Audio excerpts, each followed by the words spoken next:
অনেকেরই গীতা পাঠ করার ইচ্ছে থাকে, কিন্তু গীতা পাঠের সঠিক নিয়ম না জানার কারণে অনেকেই আমরা গীতা পাঠ করতে পারি না। তাই আজকের এই ভিডিওতে আমি দেখাবো কিভাবে সঠিক নিয়মে গীতা পাঠ করতে হয়। তাই সকলের কাছে অনুরোধ থাকবে ভিডিওটি শেষ পর্যন্ত দেখার। হরে কৃষ্ণ। তো গীতা পাঠের প্রথম ধাপে আছে ওম তৎসৎ।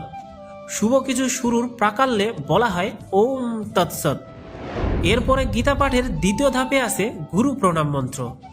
ওম যজ্ঞানতিমিরান্ধস্য জ্ঞানম জন শলাকয়া চক্ষুরুমিলিতং येन তস্মৈ শ্রী গুরবে নমঃ। এরপরে গীতা পাঠের চতুর্থ ধাপে আছে সরস্বতী বেশাদি মন্ত্র। নারায়ণ নমস্কৃত নরম চৈব নরম দেবীম সরস্বতীম বেশম ততো জয়মুদীরয়েৎ। এরপরে গীতা পাঠের পঞ্চম ধাপে আছে ওম নমো ভগবতে বাসুদেবায়। ওম নমো ভগবতে বাসুদেবায়। ওম নমো ভগবতে বাসুদেবায়। এইভাবে 3 বার। এরপর গীতা পাঠের ষষ্ঠ ধাপে আছে পাঠে ইচ্ছুক শ্লোকের ও অধ্যায়ের পরিচয় দিতে হয়। যেমন শ্রীমদ্ ভাগবত গীতার প্রথম অধ্যায় অর্জুন বিষাদ যোগ প্রথম ও দ্বিতীয়তম শ্লোক। এরপরে গীতা পাঠের পরের ধাপে আছে সংস্কৃত শ্লোক ও বাংলা সরলার্থ।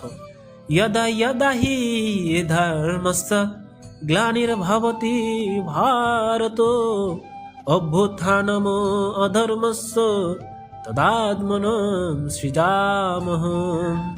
অর্থাৎ যখনই ধর্মের গ্লানি ও অধর্মের অভ্যুত্থান হয়, আমি সেই সময় নিজেকে সৃষ্টি করি এবং দেহ ধারণ পূর্বক অবতীর্ণ হই। এরপর গীতা পাঠের নবম ধাপে আছে গীতা মাহাত্ম্য।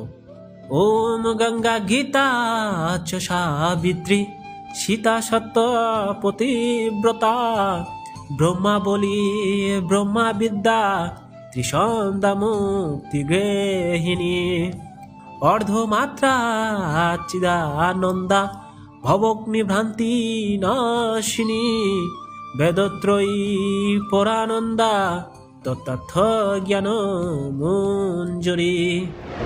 এরপরে গীতা পাঠের দশম ধাপে আছে ক্ষমা প্রার্থনা।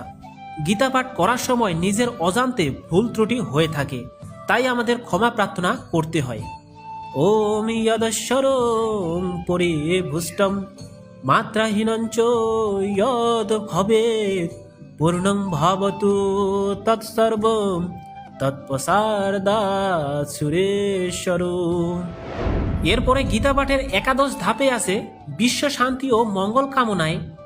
ওম সর্বে ভবন্তু সুখিনঃ সর্বে সন্তু নিরাময়া সর্বে ভদ্রাণি পশ্যন্তু মা কস্যচিৎ দুঃখ ভাগ ভবেৎ।